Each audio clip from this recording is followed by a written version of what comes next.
ఓం శ్రీ గురుభ్యో నమః. ఓం గం గణపతయే నమః. ఓం ఐం సరస్వత్యే నమః. ఓం శ్రీమాత్రే నమః. ఓం వాగర్ధావివ సంపృక్తో వాగర్ధ ప్రతిపత్తయే జగతః పితరౌ వందే పార్వతీ పరమేశ్వరౌ. ఓం చతుర్భుజే చంద్రకళావతంసే కుచోన్నతే కుంకుమరాగశోణే पुण्ड्रेक्षुपाशाङ्कुशपुष्पबाणहस्ते नमस्ते जगदेकमातः श्रीवाग्देव्यै नमः. ॐ पार्वतीपरमेश्वराभ्यां नमः. ॐ भास्कराय विद्महे महज्योतिकराय धीमहि तन्नो आदित्यः प्रचोदयात्.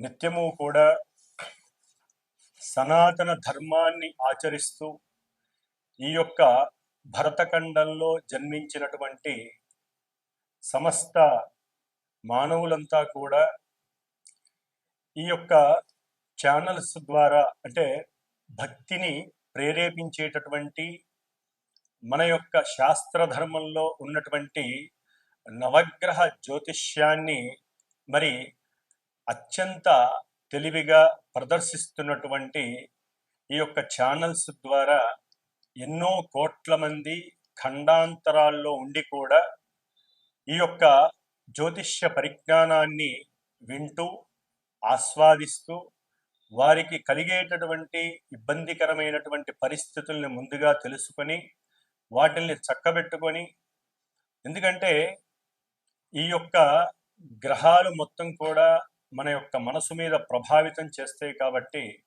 వాటి యొక్క చారలు ఏ విధంగా భ్రమిస్తున్నాయి ఈ అంతరిక్షంలో అనేది ముందే తెలుసుకొని చక్కగా వాటికి సంబంధించినటువంటి కొన్ని పరిహారాలని కూడా వారు అనుభవిస్తూ చేసుకుంటూ ఎంతో సుఖమయమైనటువంటి జీవితాన్ని అనుభవిస్తున్నారు. కాబట్టి ఇప్పుడు ముఖ్యంగా మనకి ఈ సంవత్సరం మార్చి 30వ తేదీ 2025వ సంవత్సరమున ఉగాది అనగా యుగాది అంటే క్రోధినామ సంవత్సరాన్ని వదిలివేసి తరువాత వచ్చేటటువంటి శ్రీ విశ్వావసు నామ సంవత్సరం. మరి ఈ సంవత్సరంలో ద్వాదశ రాశుల వారికి ఏ విధమైనటువంటి ఫలితాలు ఉంటాయి? ముఖ్యంగా ఈ విశ్వావసు నామ సంవత్సరానికి అధిష్టాన దేవుడు వైశ్వానరుడు అనేటటువంటి అగ్ని భగవానుడు. అంటే మనకి అగ్ని ద్వారా ఈ భూలోకంలో సమస్త మానవాళికి మంచి చెడు రెండింటికి ఉపయోగించేది అగ్నిదేవుడు. ఆ అగ్ని కిరణాల వలన మనకి ఎన్నో రకాలైనటువంటి చక్కగా ఉపయోగాలు ఉన్నాయి, ఇబ్బందులు ఉన్నాయి. కాబట్టి అగ్నికి అధిష్టాన దేవుడు ఆ సూర్య భగవానుడు కాబట్టి ఆయన యొక్క కాంతి కిరణాలు లోకాలన్నీ కూడా చక్కగా ప్రకాశింపజేస్తూ లోకాన్ని సుభిక్షంగా ఉంటూ ఆరోగ్యాన్ని ప్రసాదిస్తూ సమస్త జీవరాశుల్ని కూడా పోషిస్తున్నటువంటి ఆ సూర్య భగవానుడికి శ్రీ విశ్వావసు నామ సంవత్సరంలో వచ్చేటటువంటి గ్రహాల యొక్క స్థితిగతులన్నీ కూడా ఆయన వలన రక్షించాలని మనస్ఫూర్తిగా కోరుకుంటూ, మరి ఈ యొక్క శ్రీ విశ్వావసు నామ సంవత్సరంలో ప్రజలందరూ కూడా తమ యొక్క కుటుంబాలలో ఉన్నటువంటి సమస్త జనులతో విశ్వాసంగా, భక్తితో, ప్రేమతో, ఎటువంటి గొడవలు కలహాలు లేకుండా వారికి ఉన్నటువంటి గ్రహస్థితి రీత్యా అంటే జన్మజాతకంలో వారు అనుభవిస్తున్నటువంటి గ్రహాల యొక్క దశలు కానీ, అంతర్దశలు కానీ, విదశల ద్వారా కానీ, అవి ఇప్పుడు గోచారంలో గ్రహాలు పరిభ్రమిస్తున్నటువంటి నక్షత్ర అనుసారంగా అవి తమ యొక్క ప్రభావాన్ని చూపుతాయి. కాబట్టి అవి ఏ విధంగా ప్రభావితం చూపిస్తాయో ముందుగా తెలుసుకొని దాని ద్వారా అందరూ కూడా సుభిక్షంగా చక్కగా ఉండాలనే ఉద్దేశంతో మరి ఉగాది నామ సంవత్సరంలో ముఖ్యంగా మనకి పంచాంగ శ్రవణం అని ఉంటుంది. మరి ఈ పంచాంగ శ్రవణం ద్వారా అందరూ కూడా ప్రతినిత్యము పంచాంగాన్ని చూడటం అలవాటు చేసుకోవాలి. ఎందుకంటే పంచాంగము అంటే పంచభూతాల చేతిలో వాటి యొక్క వాటి యొక్క అధీనంలో ఉండేటటువంటి మన యొక్క పంచేంద్రియాలను చక్కగా వృద్ధి చేసి, అంటే బుద్ధిని జ్ఞానాన్ని వృద్ధి చేసే విధంగా ఈ పంచాంగం మనకి తోడ్పడుతుంది. నిత్యము మానవాళికి ఉపయోగపడేటటువంటి ఎన్నో రకాలైనటువంటి శుభ ప్రయాణాలు కావచ్చు, శుభ కార్యాలను కావచ్చు, ఈ తిథి వార నక్షత్ర యోగ కరణాల ద్వారా తెలుసుకోవడం అనేటటువంటిది చాలా ముఖ్యమైనటువంటి విధి విశేషం. మరి ఈ యొక్క పంచాంగం ద్వారా మానవాళికి తిథేశ్చ శ్రియమాప్నోతి అనగా తిథిని తెలుసుకోవటం ద్వారా చక్కగా లక్ష్మీ అనుగ్రహం కలుగుతుంది. అట్లాగే వారాత్ ఆయుష్వర్ధనం, ఈ రోజు ఏ వారము అని తెలుసుకోవడం ద్వారా ఆయువు పెరుగుతుంది అని అర్థము.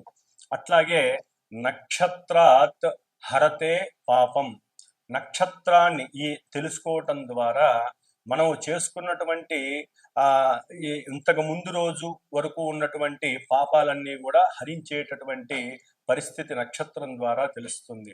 యోగా రోగనాశనం, అంటే యోగాలు మనకి 27 యోగాలు ఉంటాయి. నక్షత్రాలు 27 అట్లాగో యోగాలు కూడా 27 ఉంటాయి. నక్షత్రానికి యోగానికి లింక్ అయి ఉంటుంది కాబట్టి ఆ యోగం ద్వారా మనలో ఉన్నటువంటి సమస్త రోగాలు కూడా పటాపంచలైపోయి సంపూర్ణ ఆరోగ్యవంతులం అవుతాము. అట్లాగే చివరిగా మరి కరణాత్ కార్యసిద్ధిస్తూ, మనకి మొత్తం మీద 11 కరణాలు ఉంటాయి.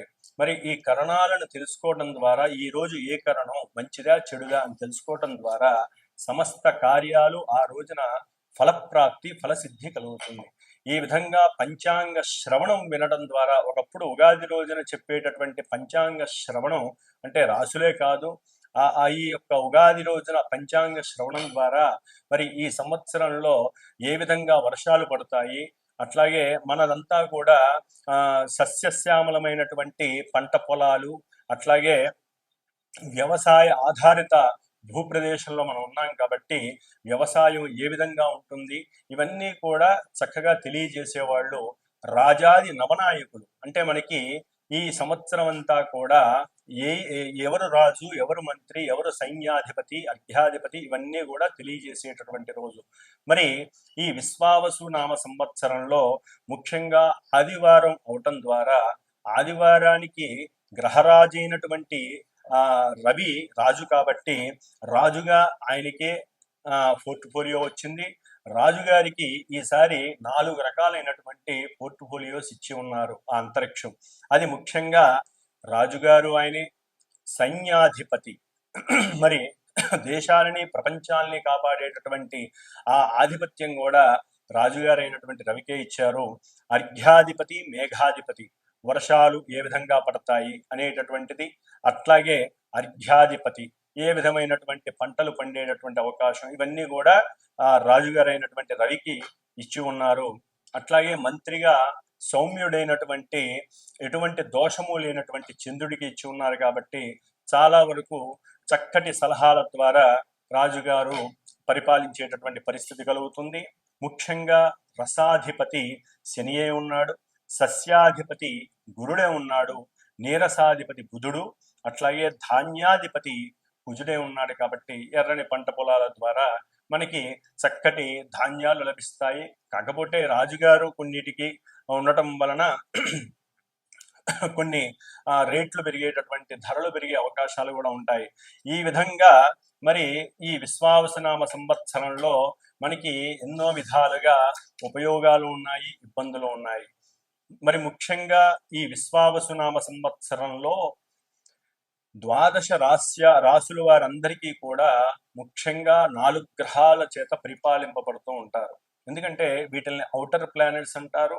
అట్లాగే ఇవి చాలా లాంగివిటీ కలిగినటువంటి రోజుల్ని, నెలల్ని, సంవత్సరాల్ని పరిపాలిస్తాయి కాబట్టి వారిచ్చేటటువంటి ఫలితాలు కూడా చాలా నిదానంగా ఉంటాయి. కాబట్టి ముఖ్యంగా ఈ యొక్క సంవత్సర ఫలితాలను తెలుసుకునేటటువంటి విధి విశేషంలో ఏ రాశుల వారికి గురుడు ఎక్కడున్నాడు, ఆయన ఎప్పుడు వక్రించి ఉన్నాడు, అట్లాగే శని ఏ రాశిలోకి మారుతున్నాడు, ఆయన ఏ నక్షత్రంలో ఉంటున్నాడు, అట్లాగే రాహువు ఎప్పుడు మారుతున్నాడు, ఏ రాశిలోకి మారుతున్నాడు, కేతువు ఏ విధంగా మారుతున్నాడు అంటే గురు శని రాహుకేతువుల యొక్క రాశుల యొక్క మారటము, నక్షత్రాలు వారు ఏ నక్షత్రాల్లో ఉంటే ఆ నక్షత్రాలకు సంబంధించిన ఆధిపత్య పోర్ట్ఫోలియోస్ని వారు ఆ రాశులకి ప్రసాదిస్తారు. కాబట్టి మరి ఎప్పుడెప్పుడు వారు మారుతారు, అట్లాగే ఏ ఏ రాశుల వారికి ఏ విధమైనటువంటి సుఖ సౌఖ్యాలు ఉంటాయి, వ్యాపార అభివృద్ధి ఉంటుంది, ఇవన్నీ కూడా మనకి కావలసినటువంటి శుభకరమైనటువంటి విషయాలన్నీ కూడా మరి ఈ శ్రీ విశ్వావసు నామ సంవత్సరంలో యుగాది సందర్భంగా మనం ద్వాదశ రాశి ఫలితాల్ని తెలుసుకుందాము. అట్లాగే ప్రతి ఒక్కరూ కూడా ఈ ఉగాది నామ సంవత్సరంలో మర్చిపోకుండా ఇప్పటి నుంచి మనసులో సంకల్పించుకోండి. ఉగాది అంటే గొప్ప పండగ. నూతన వస్త్రాలని పొద్దున్నే ధరించడం, స్నానాలు పూజలు చేసుకొని అట్లాగే చక్కగా తిలకధారణ కంపల్సరీ చేసుకునేటటువంటి అలవాటు చేసుకోండి. తిలకధారణ వలన ఆయుష్ పెరుగుతుంది, అవతల వ్యక్తులు వశీకరణం అవుతారు. అంటే మనకి శుభకరమైనటువంటి వ్యాపారస్తులు కావచ్చు, ఉద్యోగస్తులు కావచ్చు, వివాహం కాని వారు కావచ్చు, విద్యార్థులు కావచ్చు, కుంకుమ ధారణ వలన పొందేటటువంటి లాభాలు అన్నీ కాదు, కుంకుమ ధారణ లేకపోవటం వలన మనలో ఉన్నటువంటి షట్చక్రాలన్నీ కూడా నిద్రావస్థలోనే ఉండి చైతన్యం అనేటటువంటిది జరగదు. ఆజ్ఞాచక్రంలో ఎప్పుడైతే మనం తిలక ధారణ, దాన్ని బొట్టు అంటారు, స్త్రీలే కాదండి పురుషులు అందరూ కూడా ధరించగలిగితే గనక చిన్నదో పెద్దదో, ఎరుపుదో తెలుపుదో గ్రీన్దో ఎవరికి నచ్చిన కలరు వారు కంపల్సరీ తిలకధారణ చెయ్యండి. ఇది మన సనాతన ధర్మంలో తిలకధారణ అనేటటువంటిది ముఖ్యమైనటువంటి ఈ యొక్క ఆజ్ఞాచక్రం, ముఖానికి సంబంధించినటువంటి ఆజ్ఞాచక్రంలో అమ్మవారికి మనం పెడుతున్నటువంటి ప్రసాదంగా భావించండి. ఉదయాన్నే బొట్టు పెట్టిన వాళ్ళు మళ్ళీ స్నానం చేసేంత వరకు కూడా బొట్టు అట్లాగే ఉంటుంది. కాబట్టి బొట్టు పెట్టడం అలవాటు చేసుకోండి. ప్రతి ఇంట్లో కూడా మగవారు తప్పనిసరిగా బయటికి వెళ్ళేటప్పుడు ఉదయంలో, ఆఫీస్ వ్యక్తులైనా సరే, ఉద్యోగానికి వెళ్ళేవారు, లేకపోతే వ్యాపారస్తులైనా సరే, లేదా ఇంట్లో తమ పనులు చేసుకునే మగవారైనా సరే ముందు దీపారాధన చేయటం అలవాటు చేసుకోవాలి. ఎందుకంటే ఒక్క పూట మీరు దీపారాధన మీకు తోచినటువంటి ఆవు నెయ్యో, నువ్వుల నూనె, కొబ్బరి నూనె మీ గ్రహస్థితిని అనుసరించి చక్కగా చేయండి. దాని ద్వారా మీ ఇంట్లో అష్టైశ్వర్యాలు కలుగుతాయి. స్త్రీలు తర్వాత చేసే వాళ్ళ దీపారాధనలో పూజలు వారు చేసుకుంటారు. మగవారు మాత్రం దీపారాధన చేసుకొని భగవంతుడి నమస్కారం చేసుకొని బయటికి వెళ్తే ఆ ఇల్లు ఎప్పుడు సుభిక్షంగా ఉంటుంది. ఆ కుటుంబంలో ఎటువంటి పరిస్థితులు అంటే ప్రతికూలమైనటువంటి పరిస్థితులు, అశౌచాలు కలగకుండా ఉంటాయని శాస్త్రం నిర్దేశించింది. కాబట్టి తప్పకుండా దీపారాధన చేయండి. ముందు అవతల వ్యక్తితో మాట్లాడేటప్పుడు ప్రశాంతంగా, నిర్మలత్వంగా, నిర్భయంగా, ధైర్యంగా, ఎటువంటి మనసులో అసూయ, ఈర్ష్య, ద్వేషాలు లేకుండా చక్కగా మాట్లాడడం అలవాటు చేసుకోండి. దాని ద్వారా గ్రహస్థితుల్లో ఎంత లోపాలున్నా కూడా ఆ గ్రహాలన్నీ కూడా మీకు దాసోహం అవుతాయి. మన యొక్క మనసే మన యొక్క గ్రహస్థితి అని అందరూ తెలుసుకోవడం చాలా ఉత్తమం. ధనస్సు రాశి వారందరికీ శ్రీ విశ్వావసు నామ సంవత్సర యుగాది శుభాకాంక్షలు. మరి ఈ సంవత్సరం అంతా ఈ యొక్క ధనుస్సు రాశి వారు కొంత శని యొక్క ప్రభావం చేత బాగానే ఉండొచ్చు, సంకల్ప సిద్ధి కావచ్చు, అనుకున్న కార్యాలలో లాభం కలగచ్చు, బాగానే ఉంది. కానీ వీరికి షష్ఠమంలో ఉన్నటువంటి గురువు కొంత ప్రతికూలతల్ని, ఆర్థిక పరంగా కొన్ని ఇబ్బందుల్ని కలుగజేస్తూ మాతృ సంబంధిత ఇబ్బందికరమైనటువంటి అంటే మాతృ సంబంధిత అనారోగ్య పరంగా మీరు ధనాన్ని ఖర్చు పెట్టినటువంటి పరిస్థితులు, అట్లాగే ఏదైనా బంగారపు వస్తువులు కానీ వెండి వస్తువులను కానీ మిస్ అవ్వటం, వాటిని పోగొట్టుకోవటం, ఎవరైనా దొంగిలించటం, లేకపోతే బ్యాంకులో ఉన్నటువంటి ధన నిల్వలు తగ్గిపోవటం, ఇలాంటివన్నీ జరిగి మీరు కొంత గృహంలో అప్రశాంతతకి గురవ్వటం, సరైన సమయానికి భోజనం లేకపోవటం, దాని ద్వారా కొంత అనారోగ్యపరమైనటువంటి సమస్యలు, ఇలాంటివి ఎన్నో కూడా ఎదుర్కొన్నటువంటి పరిస్థితులు ధనుస్సు రాశి వారికి. ఆర్థికపరమైనటువంటి బర్డెన్స్ అయితే బాగా అనుభవించారు ధనుస్సు రాశి వారు. మరి ఇప్పుడు గురుడు మే 14 తర్వాత సప్తమ స్థానంలోకి వచ్చి తన యొక్క దృష్టి చేత, 5వ దృష్టి చేత లాభస్థానాన్ని, అట్లాగే ధనుస్సు రాశిని, తమ యొక్క సొంత ఇంటిని, అట్లాగే నవం చేత 3వ స్థానాన్ని చూడటం ద్వారా భార్య యొక్క అనుకూలత వలన ధనాదాయము, ఇరువురు ఒక మాట మీద సంకల్పించుకోవటం ద్వారా, భార్యాభర్తలు ఇరువురు ఒక మాట మీద నిలబడటం ద్వారా వారు చేసేటటువంటి వృత్తి, ఉద్యోగ, వ్యాపార విషయాలలో చక్కటి వృద్ధిని సాధించడానికి గురువు రెడీగా ఉన్నాడు. మరి ఈ గురుడు దాదాపుగా సంతాన విషయంలో కూడా కొంత లాభాన్ని చేకూర్చినప్పటికీ కొన్ని సందర్భాలలో కొన్ని ఇబ్బందుల్ని, వారి నుంచి ఎదురు సమాధానాలు కలగటం, వాటి ద్వారా మానసిక చింతన కలుగుతోంది. మరి అక్టోబరు 18 వరకు, మే 14 నుంచి అక్టోబర్ 18 వరకు ఇదే గురుడు ఆ యొక్క సప్తమ భావంలో వ్యాపార స్థానంలో ఉండటం ద్వారా వ్యాపారం డెవలప్ అవుతుంది, చక్కటి జ్ఞానము ప్రకటితం అవుతుంది. ఆ జ్ఞానం ద్వారా 10 మందికి సంఘంలో చక్కగా కొత్త కొత్త పరిచయాలు అవుతాయి. ఆ పరిచయాల ద్వారా వీరి యొక్క వ్యాపార వృద్ధి కలుగుతుంది, చక్కటి ఆదాయం కలిగేటటువంటి అవకాశము, ఆదాయ వనరులు, ఇవన్నీ ఎన్నో జరుగుతాయి. అయితే అక్టోబర్ 18 తర్వాత ఇదే గురుడు అష్టమ స్థానంలో ఉచ్చ స్థితిని పొందడం ద్వారా గృహంలో ఉన్నటువంటి మార్పులు ఆకస్మికంగా మారిపోతాయి. అంటే వీరి ఆరోగ్యం కొంతవరకు కుదుట పడుతుంది. అట్లాగే అష్టమంలోకి రావటం వల్ల తల్లి యొక్క ఆరోగ్య విషయంలో కొన్ని మార్పులు అంటే కొన్ని క్లమ్జీగా ఉంటాయి, ఇబ్బంది పెట్టేటటువంటి పరిస్థితులుగా ఉంటాయి. ఆకస్మికంగా వీళ్ళకి గృహయోగం కలిగే అవకాశం కూడా ఉంటుంది, గృహ నిర్మాణం చేపట్టచ్చు. ఎందుకంటే అష్టమం ఆయుష్ స్థానం గొప్పది కాబట్టి ఆయుష్ పెరగటానికి అవకాశం గురుడు ఇస్తున్నాడు. కాబట్టి అక్టోబర్ 18 తర్వాత ఉచ్చ స్థితిలో ఉన్నటువంటి గురువు విద్యార్థులకి కూడా ఉన్నతమైనటువంటి ఆకస్మికంగా స్పెషల్ జ్ఞానాన్ని ఇచ్చి వీరిని ఒక స్థాయిలో ఉంచేటటువంటి పరిస్థితిని కూడా క్రియేట్ చేస్తున్నాడు. ఏదేమైనప్పటికీ అర్ధాష్టమ శని వీరికి మార్చి 30 నుండి ప్రారంభం అవటం, మార్చి 30 నుండి కొన్ని నెలల పాటుగా ఈ అర్ధాష్టమ శని రాహు ఉండటం ద్వారా, ఇంకా కొన్ని గ్రహాలు అక్కడే ఉండటం ద్వారా కొంత గృహ వాతావరణంలో భీతి, భయము, ఆటంకాలు, మానసిక అప్రశాంతత, ఒంటరితనము, రకరకాలైనటువంటి ఇబ్బందులు వీరికి కొన్ని నెలల పాటు కనిపిస్తాయి. అర్ధాష్టమ శని 2.5 సంవత్సరాలు ఉంటుంది కాబట్టి గృహం పరంగా వీరికి ఎప్పుడూ అప్రశాంతతే, సరైన సమయానికి తిండి ఉండదు, తిన్నా కూడా వీరికి ఇబ్బందులే.